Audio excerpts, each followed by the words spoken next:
दूर्वा अष्टमी यानी दूबड़ी अष्टमी के पूजन की विधि। भाद्रपद महीने के शुक्ल पक्ष की अष्टमी को दूबड़ी की पूजा करके इस त्योहार को मनाया जाता है।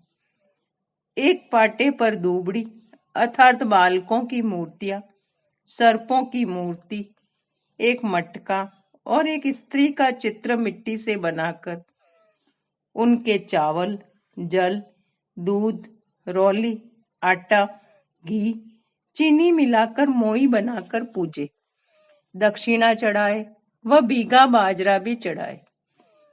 मोट बाजरे का बायना निकालकर चरण स्पर्श करके सासू जी को देवे। फिर दूबड़ी आठम की कथा सुनकर इस दिन ठंडा भोजन ही करना चाहिए।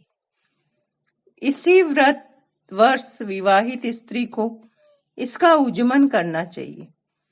उज्जमन में मोट बाजरे की 13 छोटी छोटी ढेरियां बनाकर उस पर साड़ी और रुपए रखकर सासू जी को देवे।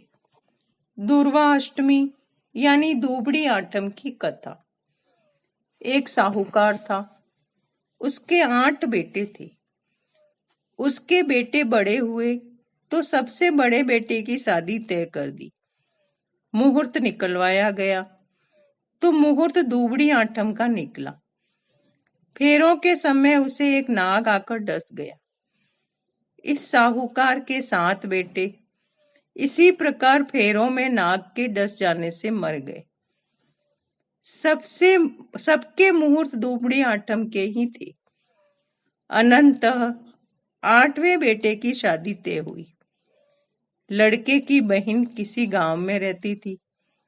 उसे लेने गए और लेकर जब वापस आने लगे तो बहन को प्यास लगी। वह पानी पीने कुएं पर गई। वहां पर एक बूढ़ी डोकरी कुछ बना रही थी, कुछ बिगाड़ रही थी। बहन ने पूछा, तू कौन है और क्या कर रही है? डोकरी ने कहा, मैं बेमाता हूं और एक साहूकार के 8वें बेटे की शादी है। 7 तो मर चुके हैं, 8वां अब मरने वाला है, सो उसके लिए डकनी दे रही हूं। बहन ने पूछा, वो किस तरह बच भी सकता है? बेमाता ने कहा, हाँ, अगर उसके दूर पास की बहन बुआ जो दूबड़ी आटे की पूजा करती हो, वह उल्टे उल्टे नेक करे, गाली निकाले, करड़ कोसे अर्थात हर तरह के अपशकुन करे और बारात में साथ जावे और तेली से तात लावे, कुमार से हांडी ढक्कन लावे और कांचा करवा लावे और फेरों में नाग डसने आवे, उसे कांचे करवे में कच्चा दूध पिलावे। वो पीने लगे तब हांडी में बंद कर ढक्कन लगाकर तांत से बांध ले तो काल की यह घड़ी टल सकती है। बस फिर क्या था, बहन उसी समय से चालू हो गई। गालियां बकती बकती भाई के पास पहुंची। भाई ने कहा, बहन तू गई तब तो अच्छी थी, आई तो गालियां बक रही है, कोई भूत प्रेत तो नहीं लग गया? राम राम करते हुए घर पहुंचे। बाई का बान बैठने लगा तो बहन ने कहा, इस करम फूटे का बान चौकी पर न बैठाकर सिल्ला पर बैठाऊंगी। जिद करने लगी तो बान सिल्ला पर बैठाया। भाई की निकासी होने लगी तो बहन कहने लगी, इसकी निकासी हवेली के पीछे की दीवार से ही करवाओ, सामने से नहीं कराने दूंगी। सबने खूब समझाया पर बहन गालियां बकने लगी, जिद करने लगी तो फिर पीछे हवेली से उधर से ही निकासी करवाई। सब तभी सामने का दरवाजा गिर गया। सबने कहा, भाई को बहन ने बचा लिया, नहीं तो आज मर गया होता। अब बहन ने कहा, मैं बारात में साथ चलूंगी। सभी ने समझाया कि औरतें बारात में नहीं जाती, तू इस तरह गालियां बकेगी तो अच्छा भी नहीं लगेगा। पर बहन नहीं मानी, साथ गई। रास्ते में विश्राम के लिए बाराड़ के पेड़ के नीचे रुकने लगी। तो बहन कहने लगी, इस करम फुटे की बारात पेड़ के नीचे नहीं ठहरने दूंगी, धूप में विश्राम करो। सबने समझाया पर वह न मानी। तंग आकर धूप में ही बारात ठहराई। तभी पेड़ टूटकर आ गिरा। सब बाराती कहने लगे, ये कुछ जानती तो है, अभी पेड़ के नीचे न जाने कितने आदमी मर जाते। समधी के द्वार पर बहन ने जिद की, पीछे के द्वार पर तोरण करो। उसका तोरण सामने के द्वार पर नहीं करने दूंगी और आरती चौमुखे दीपक से नहीं करने दूंगी। जगमगाते खीरे की थाली भरकर लाओ, उसी से आरती करेंगी।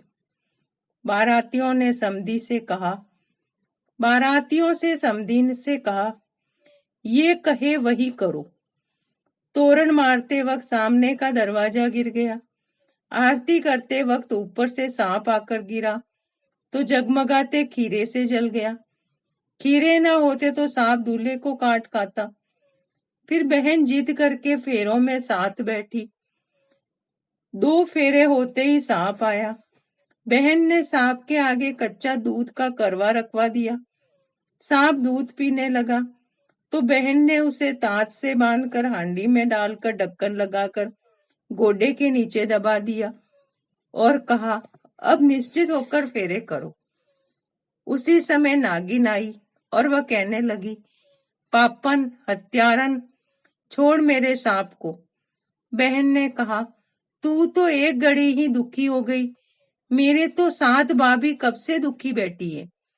सर्पनी ने कहा, जा उनको छोड़ा। इस प्रकार बहन ने 7 भाई जीवित करवा लिए, फिर सांप को छोड़ा। बहन अपने 8 भाई भाभियों को लेकर बारात के साथ रवाना हुई। रास्ते में ही दूबड़ी आठम आ गई तो बहन ने कहा, सबको दूबड़ी आठम की पूजा करवाऊंगी, कहानी कहूंगी, पर तैयारी कैसे करूं।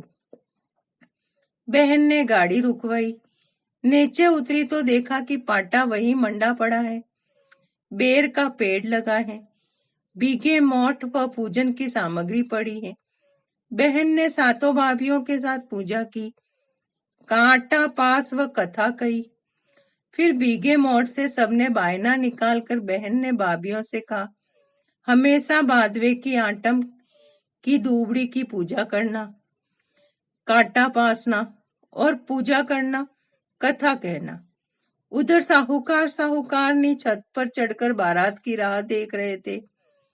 तभी पनिहारियों ने आकर कहा, स्वागत की तैयारी करो, तेरी बड़ी बेटी भाई भाभियों को लेकर आ रही है। साहूकारनी बोले, ताने मारती हो या मजाक करती हो। पनिहारियों ने कहा, हम सच कह रहे हैं। स्वागत होते ही बहन ने कहा, माँ मैं चली अपने गांव। माँ ने कहा, बेटी कुछ दिन अपनी भाभियों के साथ रहो। बहन ने कहा, माँ पूत पालने में, साई सेज में, गाय गवाड़े में, भैंस बाड़े में, छाछ बिलोने में और दूध चूल्हे पर छोड़कर दौड़ी दौड़ी चली आई थी। मेरे काम बहुत है, मैं रुक नहीं सकती। भाभियों ने बहन को बहुत कुछ देकर ससुराल पहुंचा दिया। दूबड़ी आठम माता ने उनकी भला करा, वैसा सबका करना। कहानी कहने वाले सुनने वालों का भी भला करना। राधे राधे।